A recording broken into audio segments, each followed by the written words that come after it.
ನಮಸ್ಕಾರ ವೀಕ್ಷಕರೇ, ನೀವು ನೋಡ್ತಾ ಇದ್ದೀರಾ ನಮ್ಮ ಚಾಲುಕ್ಯ ಟಿವಿ. 19/2/2026 ಅಂದ್ರೆ ನಿನ್ನೆ ನಮ್ಮ ಬಾಗಲಕೋಟೆ ನಗರದಲ್ಲಿ ಒಂದು ದೊಡ್ಡ ಆಘಾತದ ಸುದ್ದಿಯು ನಡೆದಿದೆ. ಹೌದು, ಏನು ಅಂತ ಯೋಚನೆ ಮಾಡ್ತಾ ಇದ್ದೀರಾ? ನಿನ್ನೆ ಛತ್ರಪತಿ ಶಿವಾಜಿ ಮಹಾರಾಜ್ ಜಯಂತಿಯನ್ನ ಆಚರಿಸ್ತಾ ಇದ್ರು ಬಾಗಲಕೋಟೆ ನಗರದಲ್ಲಿ. ಭಕ್ತಿ ಭಾವದಿಂದ ಹಾಗೂ ಶಾಂತಿಯುತವಾಗಿ ಮೆರವಣಿಗೆ ಕೂಡ ಮಾಡ್ತಾ ಇದ್ರು. ಶಿವಾಜಿ ಮಹಾರಾಜರ ಮೆರವಣಿಗೆಗೆ ಹೊರಡುವ ಸಂದರ್ಭದಲ್ಲಿ ಬಂಕಾ ಮಸೀದಿ ಸಮೀಪದ ಪ್ರದೇಶದಲ್ಲಿ ಅನಿರೀಕ್ಷಿತ ಘಟನೆಯೊಂದು ನಡೆದಿದೆ. ಮೆರವಣಿಗೆಯಲ್ಲಿ ಭಾಗವಹಿಸಿದ ಕೆಲವು ಹಿಂದೂ ಕಾರ್ಯಕರ್ತರ ಮೇಲೆ ಅಜ್ಞಾತ ಕಿಡಿಗೇಡಿಗಳು ಚಪ್ಪಲಿ ಹಾಗೂ ಕಲ್ಲುಗಳನ್ನ ಎಸೆದಿರುವ ಘಟನೆಯೊಂದು ನಡೆದಿದೆ. ಅಲ್ಲಿ ಕೆಲ ಕಾಲ ಆತಂಕದ ವಾತಾವರಣವೊಂದು ನಿರ್ಮಾಣವಾಯಿತು. ಘಟನೆ ನಡೆದ ತಕ್ಷಣ ಸ್ಥಳಕ್ಕೆ ಪೊಲೀಸರು ಆಗಮಿಸಿ ಪರಿಸ್ಥಿತಿಯನ್ನು ನಿಯಂತ್ರಣಕ್ಕೆ ತಂದಿದ್ದಾರೆ. ಸಾರ್ವಜನಿಕರಲ್ಲಿ ಗೊಂದಲ ಕೂಡ ಉಂಟಾಗದಂತೆ ಭದ್ರತೆಯನ್ನ ಕಾಪಾಡಿಕೊಂಡಿದ್ದಾರೆ. ಈ ಸಂದರ್ಭದಲ್ಲಿ ಎಲ್ಲ ನಾಗರಿಕರು ಶಾಂತಿ ಹಾಗೂ ಸಹನೆಯನ್ನ ಕಾಪಾಡಿಕೊಳ್ಳಬೇಕು ಎಂದು ಆಡಳಿತ ಇಲಾಖೆ ಮನವಿ ಮಾಡಿಕೊಂಡಿದೆ.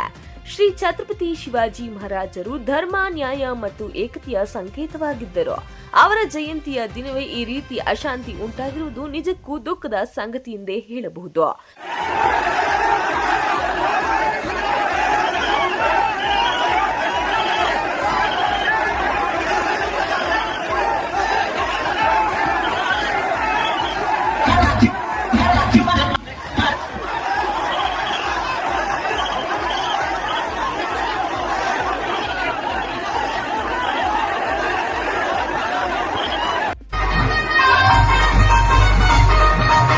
ಯಾವುದೇ ರೀತಿಯ ಪ್ರಚೋದನೆಗೆ ಒಳಗಾಗದೆ ಕಾನೂನಿನ ಮೇಲೆ ವಿಶ್ವಾಸ ಇಟ್ಟು ಶಾಂತಿ ಕಾಪಾಡುವುದು ನಮ್ಮೆಲ್ಲರ ಜವಾಬ್ದಾರಿಯಾಗಿದೆ.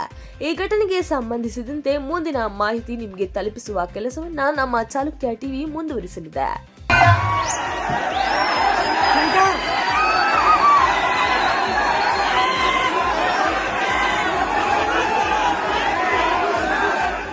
ಈ ಸಂದರ್ಭದಲ್ಲಿ ಇನ್ನೊಂದು ವಿಶೇಷ ಪ್ರಕಟಣೆ ಹೊಂದಿದೆ. ವೀಕ್ಷಕರೇ, ನಮ್ಮ ವಾಹಿನಿಯಿಂದ ಒಂದು ಮಹತ್ವದ ಮಾಹಿತಿಯನ್ನು ನಿಮ್ಮ ಗಮನಕ್ಕೆ ತರಲು ಬಯಸುತ್ತೇವೆ.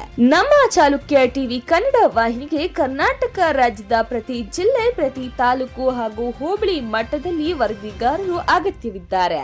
ನೀವು ನಿಮ್ಮ ಊರಿನ ಸಮಸ್ಯೆಗಳನ್ನು ಅಥವಾ ಜನರ ಮುಂದೆ ತರುವ ಆಸಕ್ತಿ ಹೊಂದಿದ್ದರೆ, ಪ್ರತಿ ಉದ್ಯಮದಲ್ಲಿ ಕೆಲಸ ಮಾಡುವ ಆಸಕ್ತಿ ಇದ್ದರೆ, ಸಮಾಜ ಸೇವೆಯ ಮನೋಭಾವ ಹೊಂದಿದ್ದರೆ, ಸತ್ಯ ಮತ್ತು ನ್ಯಾಯದ ಪರವಾಗಿ ನಿಲ್ಲುವ ಧೈರ್ಯ ಹೊಂದಿದ್ದರೆ ನಮ್ಮ ಚಾಲುಕ್ಯ ಟಿವಿ ತಂಡವನ್ನ ಸಂಪರ್ಕಿಸಬಹುದು.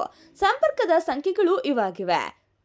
ಈ ಅವಕಾಶವನ್ನ ಬಳಸಿಕೊಂಡು ನಿಮ್ಮ ಊರಿನ ಧ್ವನಿಗಾಗಿ ನಿಮ್ಮ ಪ್ರದೇಶದ ಸುದ್ದಿಯನ್ನು ರಾಜ್ಯದ ಜನರಿಗೆ ತಲುಪಿಸುವ ಒಳ್ಳೆಯ ಅವಕಾಶ ಇದಾಗಿದೆ.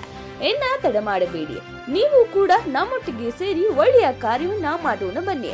ಹೆಚ್ಚಿನ ಮಾಹಿತಿಗಾಗಿ ಕೆಳಗಿನ ನಂಬರ್ಗೆ ಸಂಪರ್ಕಿಸಿ. ಇನ್ನಷ್ಟು ಇಂತಹ ಸ್ಥಳೀಯ ಸುದ್ದಿಗಳು, ಸಾಮಾಜಿಕ ಕಾರ್ಯಕ್ರಮಗಳ ಬಗ್ಗೆ ಮಾಹಿತಿ ತಿಳಿಯಲು ನಮ್ಮ ಚಾಲುಕ್ಯ ಟಿವಿಯನ್ನ ಈಗಲೇ ಸಬ್ಸ್ಕ್ರೈಬ್ ಮಾಡಿಕೊಳ್ಳಿ. ಈ ವಿಡಿಯೋ ಇಷ್ಟ ಆದಲ್ಲಿ ಲೈಕ್ ಮಾಡಿ, ಹಾಗೆ ಇದನ್ನ ನಿಮ್ಮ ಫ್ರೆಂಡ್ಸ್ಗೂ ಕೂಡ ಶೇರ್ ಮಾಡಿ.